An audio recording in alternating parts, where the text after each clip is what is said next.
Welcome to St Ives School of Painting's How-To series. Short lessons taken from our longer online courses, designed to help you build confidence and skills in drawing and painting, one focused exercise at a time.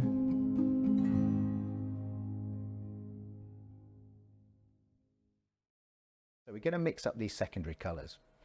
Whenever you're mixing colours, always use the bottom of your palette knife. Don't sort of scoop up the paint with your palette knife. You're using the bottom of the palette knife. So if I'm going to pick up some yellow, always start with your lightest colour, okay? So we're going to press down with the palette knife into that yellow and pick it up on the bottom of the palette knife. And then we're going to transfer it to the palette just here, okay? I'm then going to get my tissue, which is just here. We're going to wipe off the yellow on the palette knife so it's nice and clean.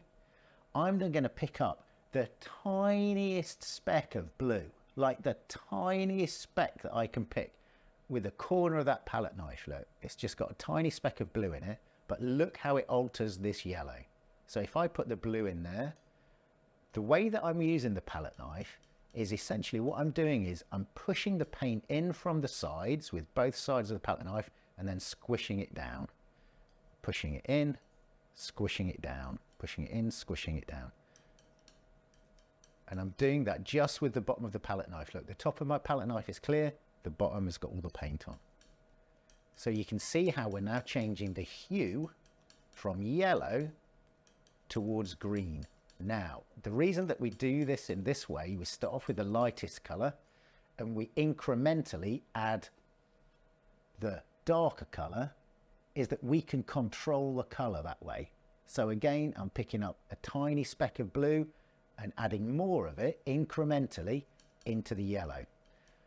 If you don't do that, say we started off with the blue and started trying to add yellow into that, is that what you'd end up doing is you'd be needing to use a really lot of yellow into the blue to change the colour of it, and then it might go too light, so therefore we then have to start adding more blue and more yellow, and it starts yo-yoing from one side to the other, from dark to light to dark to light. It's really difficult to get the actual colour you want.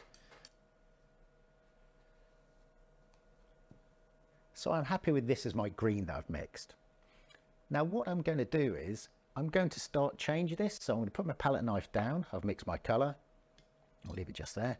I'm going to pick up a brush now. So I'm picking up this filbert brush that I've got. And what I'm going to do is I've got my white spirit inside a sealed jam jar just here. And then inside here, this little metal sort of receptacle, I've got some linseed oil. What I'm going to do is I'm going to start off by taking a dry brush and I'm going to pick up some of that paint on the brush. Make sure it's sort of thoroughly mixed into the brush there. Yeah. And then what I'm going to do is, this is a piece of oil paper. So it's the pre-primed oil paper. Don't use cartridge paper for this. Use some pre-primed oil paper.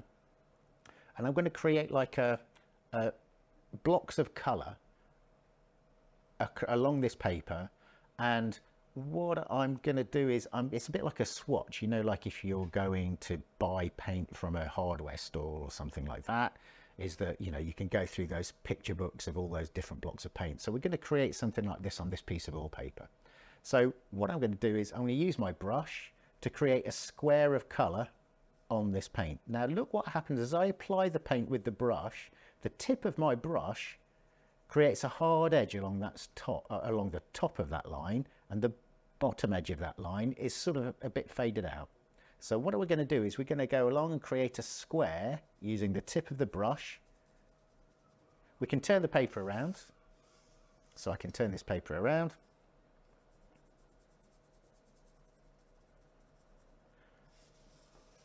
And each time the tip of my brush is going to create a hard edge to create a nice even square of colour for my green. Okay, so the next thing we do, what I'd like to do next is, with the green that we've got on this palette, I've left plenty of space around it. And what I'm going to do is I'm going to use my brush. I can wipe off a bit of paint if I've got too much paint on there. And then I want you to pick up with your brush, dip it into the oil and put that into the side or the bottom edge of that green colour that you've created. Feel what happens to the paint. The paint starts to become much more liquid, a lot more fluid when I mix the oil with it, but it also becomes more transparent. It becomes semi-transparent. And then what I want to do is, in my little swatch that I've got just here, I've written down here colour or hue plus solvent plus oil and then a palette knife. And so underneath where it says oil, I'm going to do the same thing, but I'm going to mix in, I'm going to paint it in where I've got plenty of oil on mixed in with the paint. So the same process, I'm going to turn it around. I'm just getting used to, one of the reasons for doing this is it just gets you used to how the paint feels different, and then suddenly how looking at this colour now on the paper is that it's exactly the same colour as that one. It's just that I've mixed oil with it. So the white of the paper is shining through. So it looks like it's lighter, or it looks like it's a different green, a much yellower green.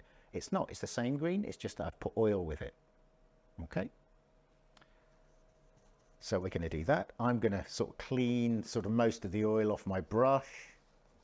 I'm then going to open up my solvent.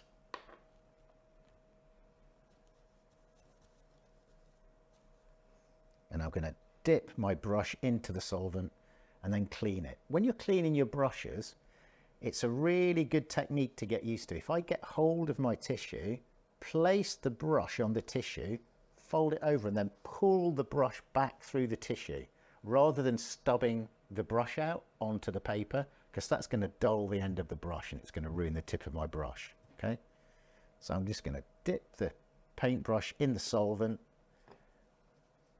place that on my tissue paper and pull it back through to clean it. Okay, so it gets most of the paint off there. Then I'm going to dip my paintbrush in the solvent and I'm going to do the same thing as I did with the oil, except I'm going to do it over in this area here. So I'm going to get my solvent now and run my solvent into the edge of that colour. And again, look how differently the paint moves. It becomes like watercolour or something. So I'm going to get that paint and I'm going to put it underneath where it says solvent. And I'm going to create another square with that there. Now, obviously, I've got more solvent in this one, so it's got even paler. So you can play around with the amount of solvent you're using, the amount of oil you're using to get either a paler, more transparent colour or a more opaque, solid colour. It's up to you. You can play with this. So once I've done that, I've got my colour hue, I've got solvent, and I've got oil. So now I've got space to do something with a palette knife. So I'm going to pick up the palette knife. I'm going to again use the bottom edge of the trowel palette knife. This palette knife I'm using for mixing colours. So this one I'm going to use for painting. I'm going to use the bottom edge of this palette knife here. And then I'm going to start off with, as I apply the paint with the palette knife, I can put the palette knife on and I can move the palette knife across the surface until it's almost flat. So it starts off almost vertical, and as I move it across it gets flatter and flatter, and the paint's just on the bottom, it's not on the top of the palette knife, look. And then I'm going to pick some more paint up with the other side of the palette knife. It saves you moving paper around a lot. And then I'm going to start off on this edge, almost vertical, and then I'm going to move it across to create that with a palette knife. I can do a similar thing from top to bottom, so I can start off from the top here, move it into the middle, and then pick up more paint on that side, start off on the bottom, and move that into the middle that way. So I've now got 4 squares: paintbrush, solvent, oil, and palette knife. And that's mixed up with a green. Want more tips, tricks and inspiration? Each of the short lessons are taken from one of our full courses in our extensive online library. We have over 100 courses available for you to watch on demand. Visit our website to find out more and hit subscribe for more creative inspiration.